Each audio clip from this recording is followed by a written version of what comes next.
I'm so happy to be sharing with you today. It's going to be a kind of an unusual sharing, because typically I'm talking to you about classical things that one does as far as food and lifestyle and supplementation. But today I'm going to take things much more deeply, foundationally. Because if you're aware of the incredible effect of our emotional state on our bodies, you know how important it is that we actually develop a loving relationship with our bodies.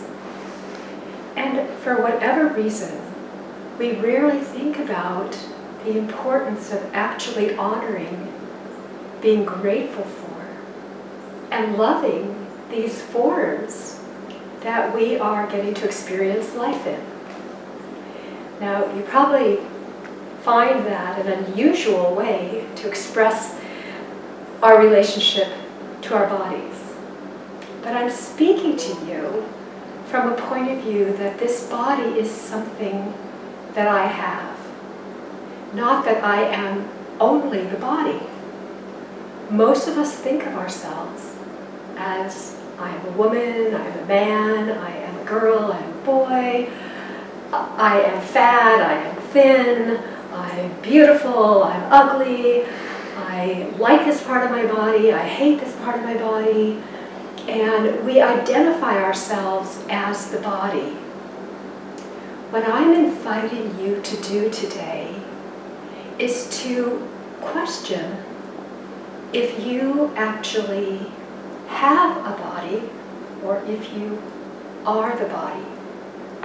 And if you have a body, is there a deeper spiritual aspect to yourself which relates to your body?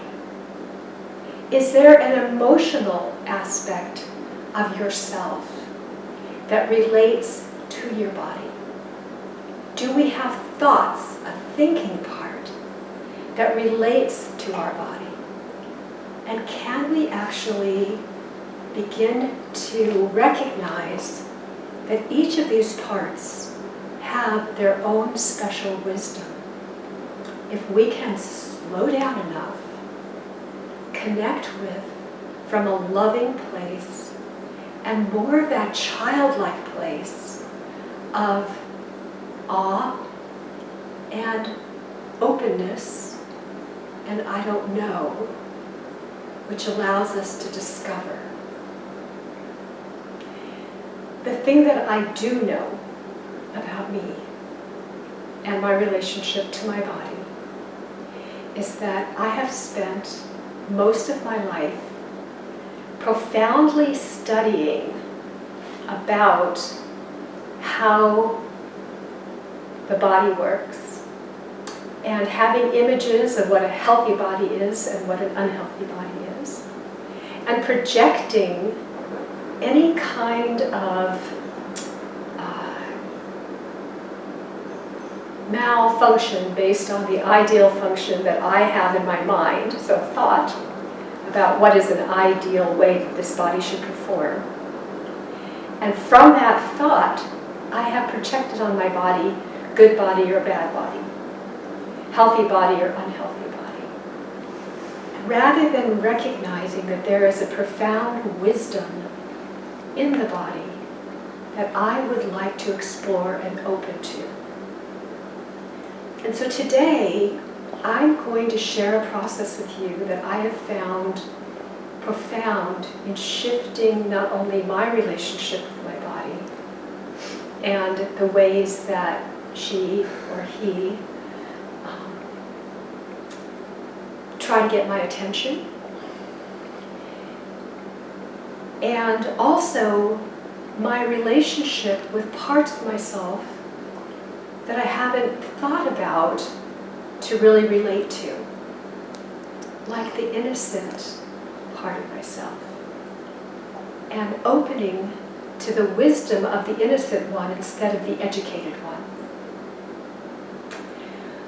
life gives us an opportunity to experience things. And life also gives us an opportunity to study about things. And so we hold a lot of information up here in our head. We could call it education.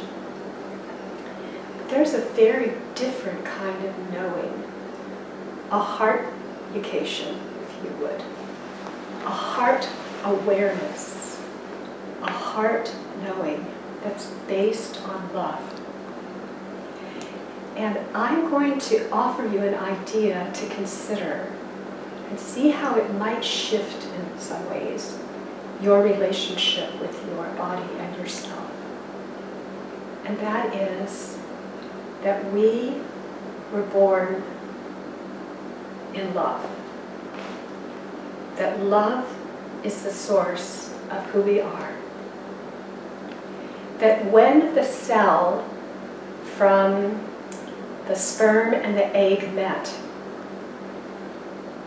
the egg actually went out and grabbed or invited in, took into herself the sperm that she felt was the most perfect sperm in an act of love, even if conception was not a loving process to the mind of the female. The actual process of the egg, which is also a very unique idea to some science, because the science kind of made it look like there was a sperm that penetrated in a violent way the outer part of the egg.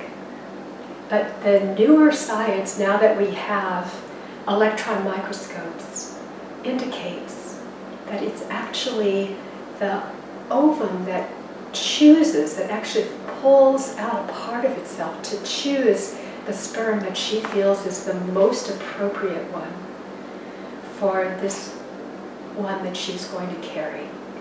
And that in itself is an act of love. And as an act of survival support, but also as an act of love and loyalty, as this new being created in love starts to form and becomes a uniqueness, energetically, it will begin to take on, from a place of love, everything that's distressing in any way to the mother, so that the mother has the greatest chance of survival, and so that it can be born. That the mother survives, and that it can be born. And it takes this on out of an act of love. And that act of love forms the subconscious of the being that is within the mother. And that creates our subconscious. And for people that look at things like reincarnation, it could be a choice of the soul that's entering that particular incarnation or being. It could be an act of that soul to choose the particular challenges of that mother and father, because that is the lessons that this one needs to go beyond and rediscover its origin in love, and recognizing that it chose particular challenges to get there. So our opportunity is to explore how we can come back to a place of love and honoring, and recognizing that the conscious mind is only one part of who we are, that we have given an enormous amount of value to. But we haven't necessarily given the due that it's owed to the subtler parts that have made up the challenges that our body carries. So the next point that I want you to consider is that our body holds the information of the subconscious, the unconscious, and perhaps even the DNA of our ancestors, and not only from physical issues, but unfinished emotional issues, and is here partially to go beyond those challenges and reclaim its autonomy in the state of love.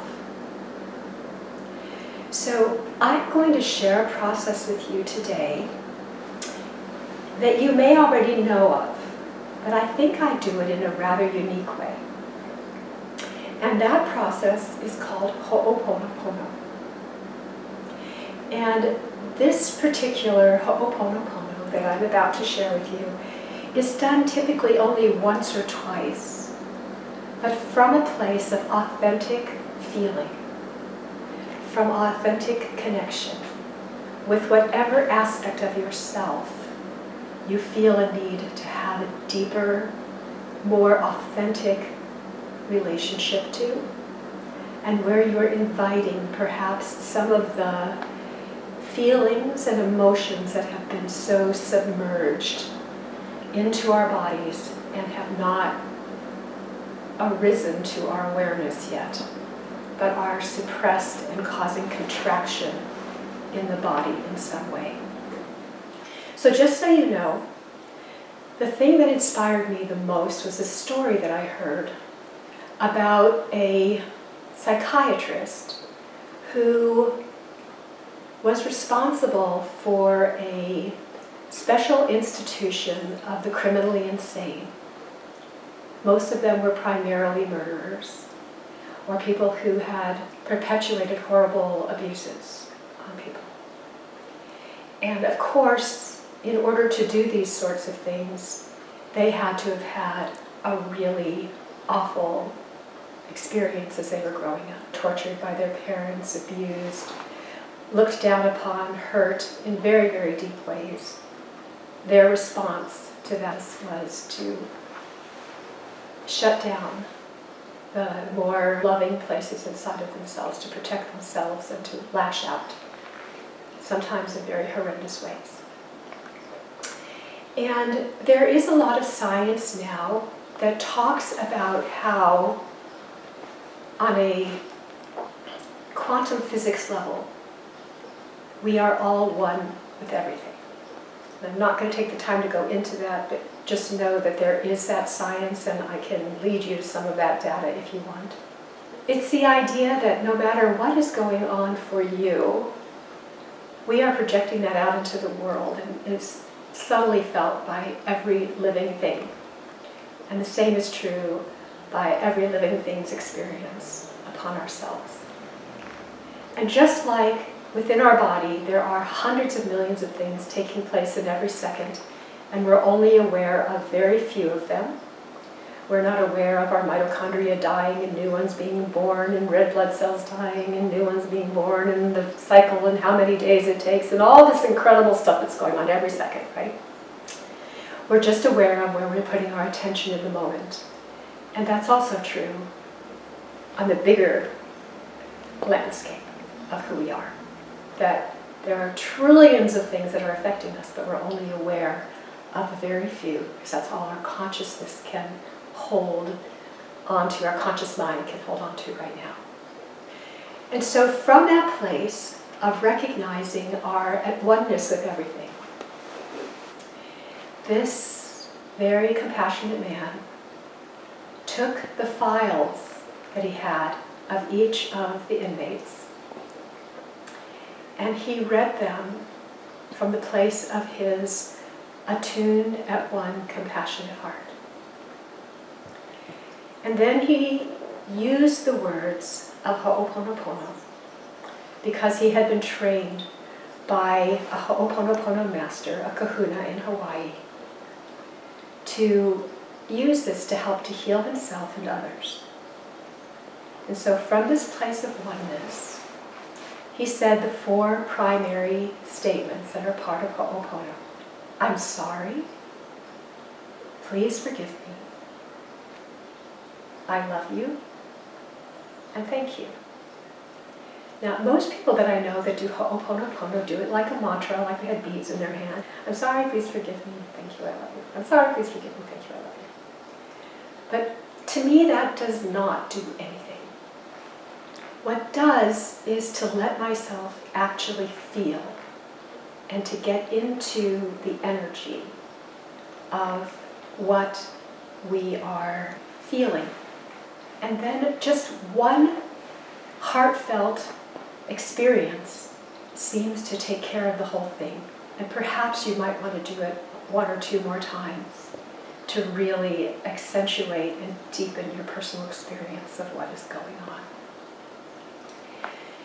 So I'm going to also share with you that I like to begin this process with a statement that I learned through recall healing.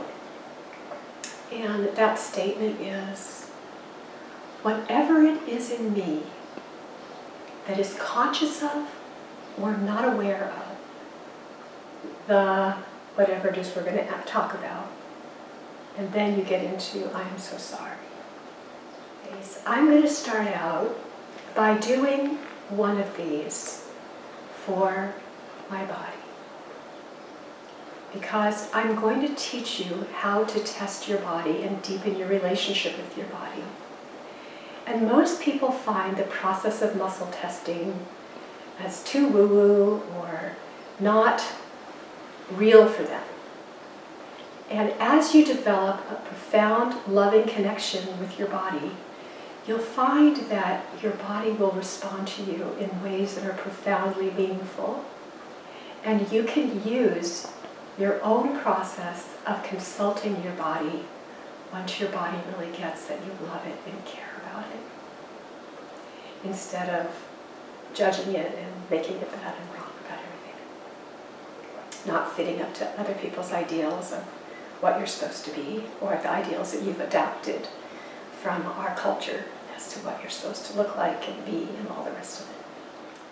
So what I'm going to do is I'm going to take a moment right now and I'm going to place my left hand over my heart and my right hand on top of my left hand. And I'm going to consciously breathe into my heart, almost as if I had nostrils in my heart.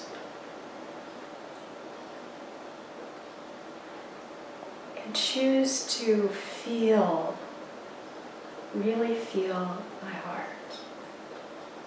as I breathe in and as I breathe out.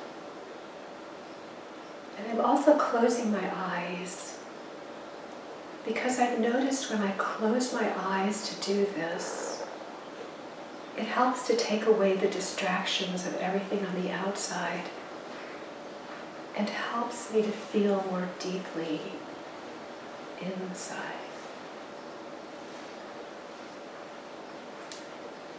And I'm going to spontaneously do a oponopono for this moment based on my relationship with my body. So here's an example of what this might look like. And those 4 statements are there as a foundation, but you can build on them with what's real for you, as I'm going to demonstrate right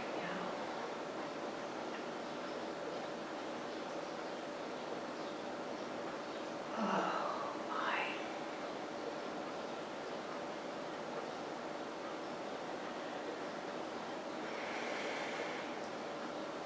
So my precious body, whatever it is in me that I am conscious of or not conscious of, that I may be carrying from my parents or my ancestors, or of those known and unknown to me.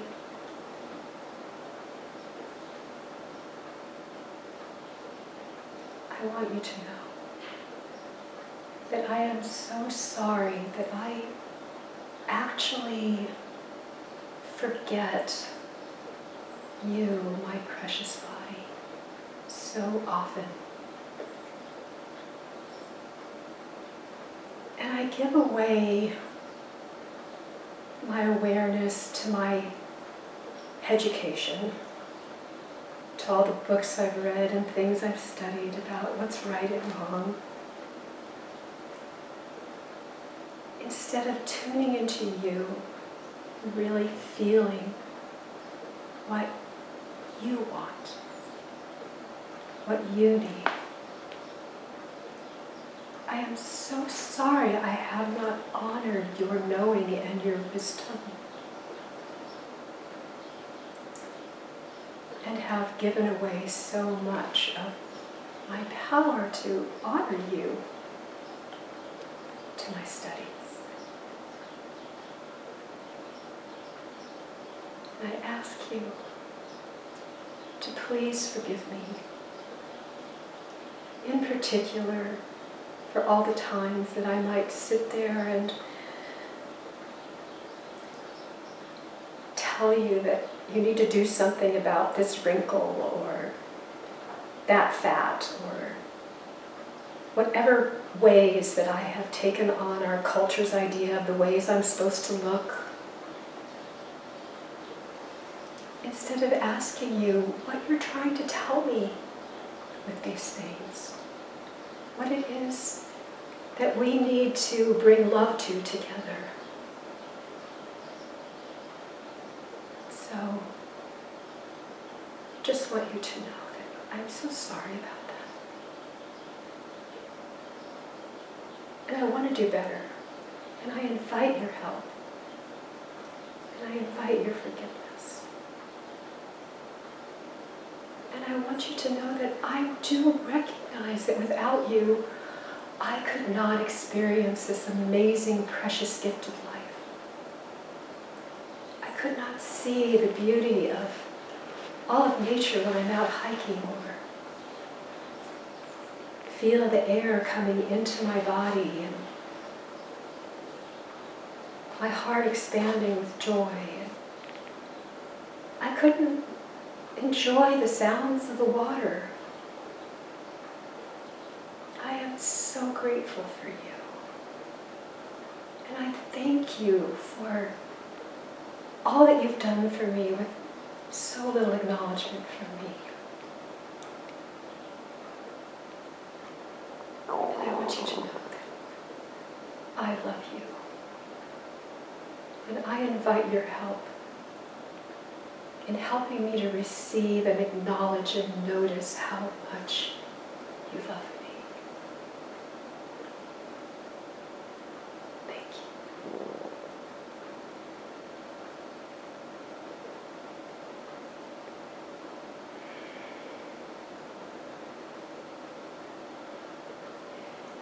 There's going to be some version of this that's going to be true for you. And so I invite you to find your own authentic expression of it. For me, once has always been enough. I don't need to repeat it.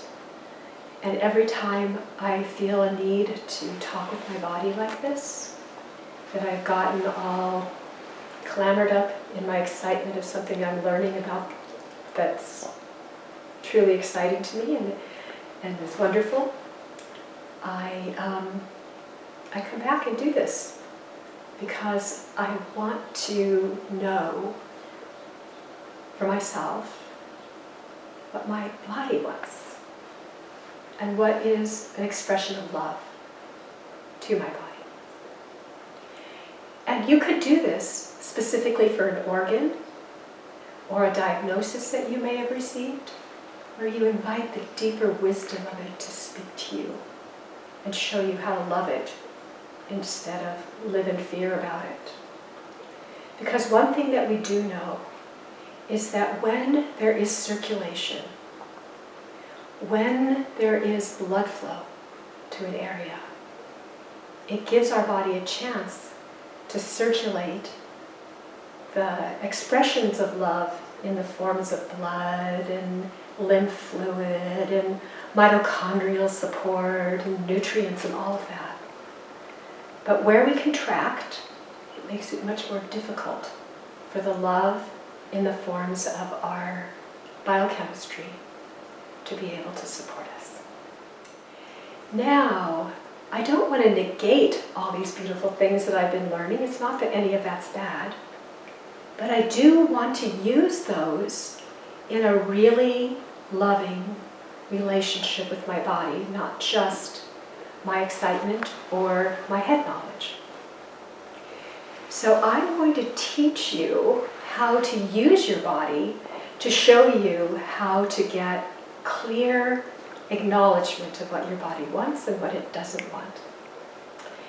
And to give you an extreme example, I worked with a lovely young woman who had such severe environmental sensitivities and possibly parasites. I'm pretty sure it is parasites, because that's what our testing shows, that she was basically hardly able to function but a couple of hours a day, and typically in deep distress and discomfort and pain.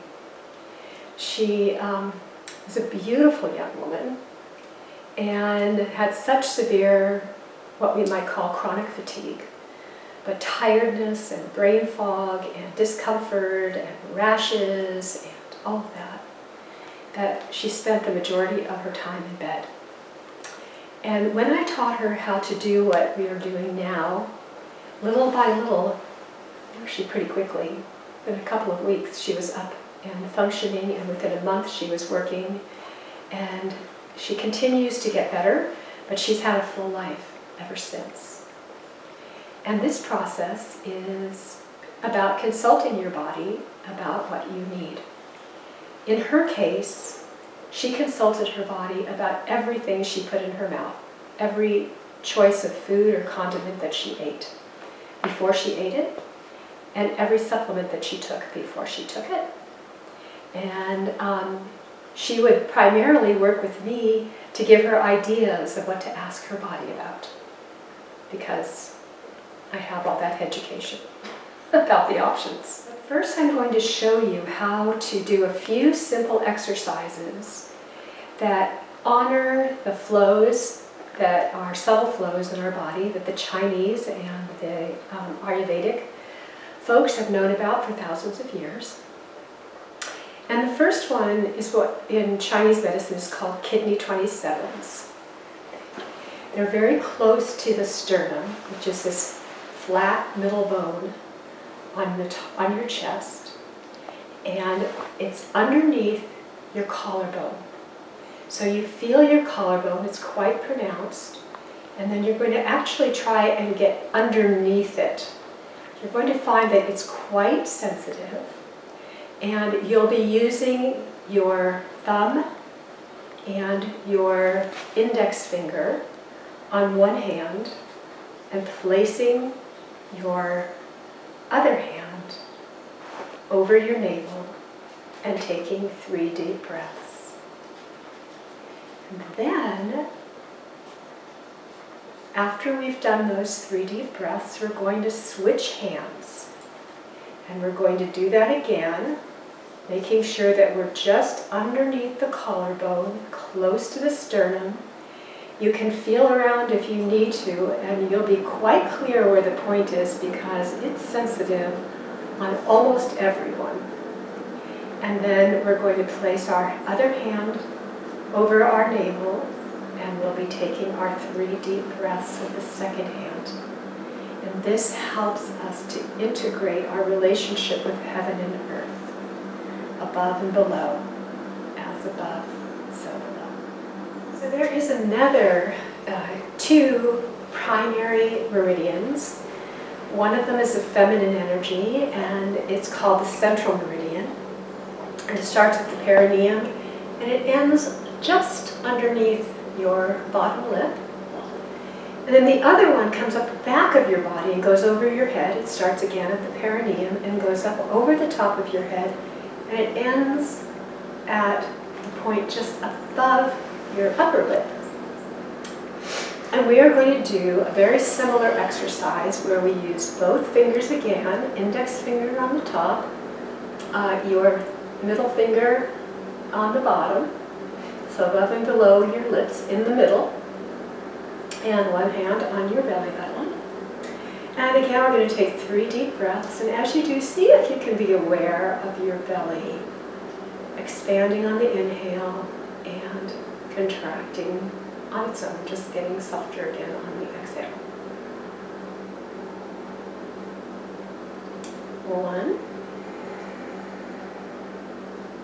And your second breath.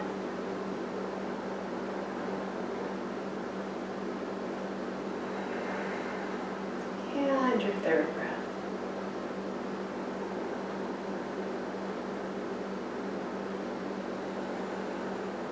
And now we're going to switch. And inhale. And exhale. Second breath. Exhale. And third breath. And exhale. Excellent, thank you. And we're going to do one more thing. It's called a cross crawl. And this really helps with crossing the blood-brain barrier in the center of the brain and helping to integrate left and right sides of the body. So we've been doing up and downs, and now we're going to do side to sides. And with a cross crawl, we're going to basically bring the right hand over, and the left foot, the left knee is going to cross across the body. So we're going to do opposite movements with the arms and the legs. And you could even add to this, looking to your right and looking to your left, looking to your right and looking to your left, looking to your right and looking to your left. And you can just do a few of these if you like. And these are great to do anytime before there's some thinking processes that you need to have access to more of your brain for. And that's just simply called a cross crawl. There's many versions of them. But I like, doing a big movement. They could be very little movements if you don't have that full accessibility, but including as much of your body as you can. So we've got our neck moving, our head moving, our legs, our arms, our knees, and it's a really good way to get the energy moving through the body and an integrated state. Now, from this place of, first of all, honoring your body with doing your oponopono and doing a few exercises. Some people find that doing the exercises that we just did are better to do before they do their oponopono, and other people like to do it in the order that I'm just showing you at this moment. Honestly, I typically do the energy exercises first, then I do the oponopono, because I love that deep, quiet, connected place that I get into from there. But now what I'm going to do is I'm going to make a request of my body that helps me to honor her more fully. And I'm going to say, my dear precious body, will you please show me a yes for you? And this could be very different for you than it is for me, but I tend to put my hands over my heart when I do that. So precious body, will you please show me a yes? And I tend to fall forward. Some people feel a very slight movement, some people feel a very strong one. Some people feel a movement to the left, some people right or left. And the other day I had a person who went around in a clockwise circle for her yes, and went forward and backward for her no. I mean, there's so many variations on what might be true for you. And it can change from time to time. So I always start out, before I'm going to be inquiring from my body about what's good for me, asking in that moment, what is its yes and what is its no? And then I start to bring things into my field. I'm at the point now where I can just think a thought about something and get a yes or a no. And I want you to know that some people, as they deepen in their experience, will feel that their yes is a soft opening feeling in their heart, and a no is a slight tightening experience in their heart. Or it might be in their belly, that they feel a slight opening and relaxation in the heart, in the belly for a yes, or contraction for a no. And there are many different ways of doing this kind of testing. But in this case, I like using our whole body, since we're developing our relationship with our body, as a pendulum. Some of you may have seen people testing a yes as a strong, between pushing these two fingers in between the thumb and the index finger. This would be a yes, and show me a no, it releases, and a yes, and a no. Typically there tends to be more of a strong response for a yes and a weak response for a no. And some people will actually test their own arms, which is what typically I'll do for someone when they come to see me if I'm going to do a muscle testing process, where a yes is a strong and a no is a weak.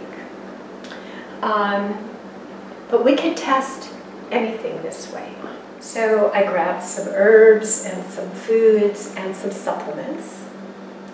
And I'm going to once again make sure that I feel connected to my body, and that she's going to show me a yes. So please show me a yes, dear body. And please show me a no. Okay. And then you always want to ask a yes or no body.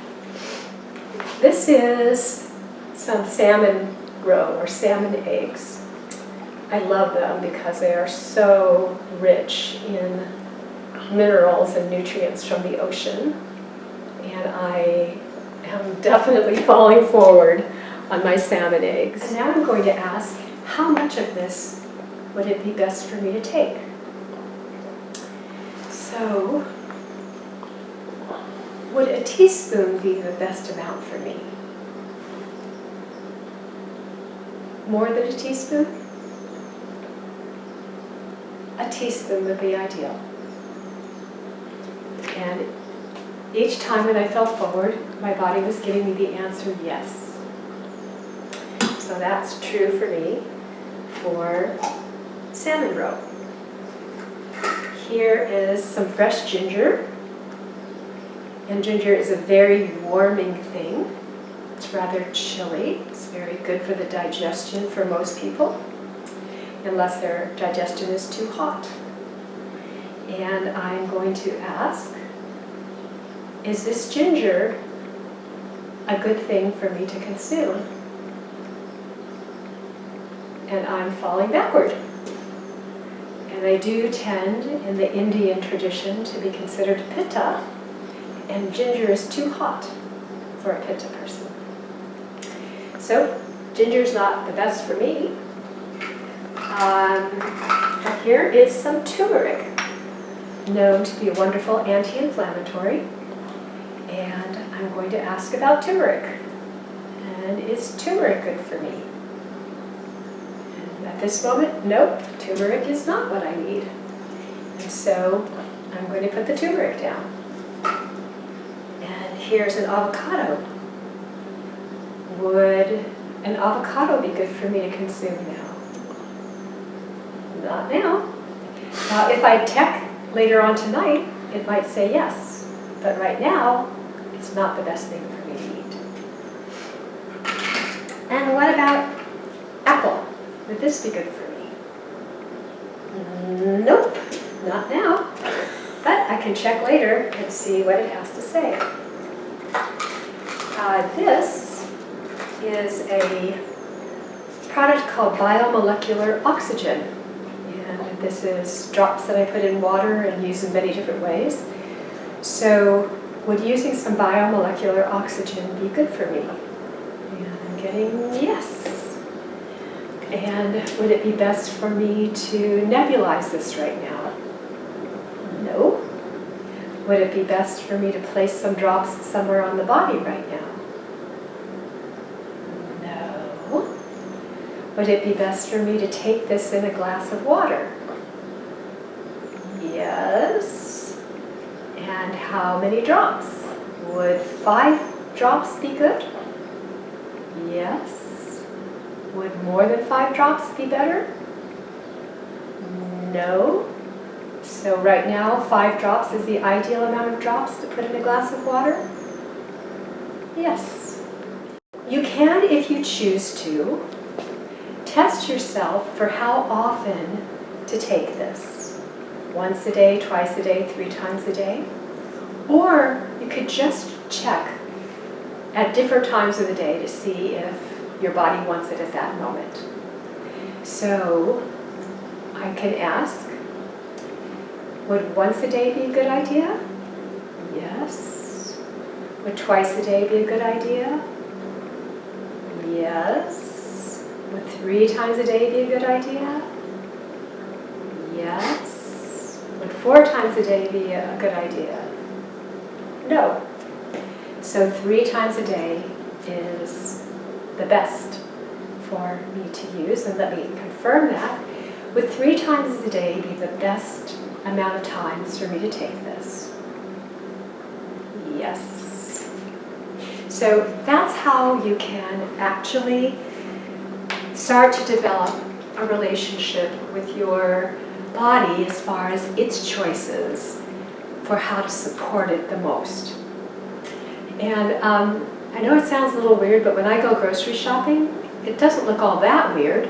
I just place food on my body and I get a quick yes or no and ask with the intention, is this a food that I should be consuming at some point this week if I'm going to shop for the week? And that's how I get an idea of what to purchase when I go shopping. So I hope that gives you a little bit of an idea of how you can deepen your relationship with your body. And I just wanted to offer a couple of ideas in addition to testing yourself for foods and supplements. You can also ask, would today be a good day to do yoga? Would today be a good day to do Tai Chi? Would today be a good day to go dancing? And you can ask things like that. Would today be a good day to go take a hike? What I like to think of is getting a shower in the energy of the forest. You know, would today be a good day for doing an enema, for doing a sauna, for whatever it is that you might include as part of your own loving, supportive practices for your body. The other thing I could show you is a very interesting little device. And some of you may be aware of this. This is called an M-Wave, and it's made by the Heart Math people. And I'm turning it on right now. And as you can see, there are different colors, and there are quiet little tones that go along with it. And typically one would get some blood rushing into the earlobe, and there is a little clamp that you can use to put on your ear. Sorry, that was the wrong one, right here. And in about a minute or two, it starts to respond to you. And this is not so much what I would call a muscle testing device, but a coherence device. And when you are in a state of deep connectedness with your heart, as I am moving into right now, you'll see that the color green shows up. And the color red is when we are in a connection with our mental aspect. There we go, I'm getting mental for you. And then blue is a color that transitions between the mental and the heart state. And typically what it takes for me to go green is to just breathe consciously into my heart.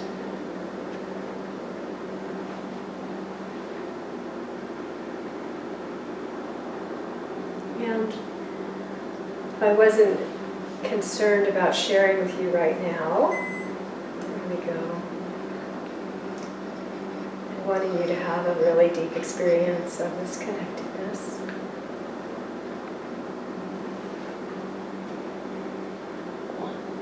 I would go into green a little faster. I'm starting to move there now.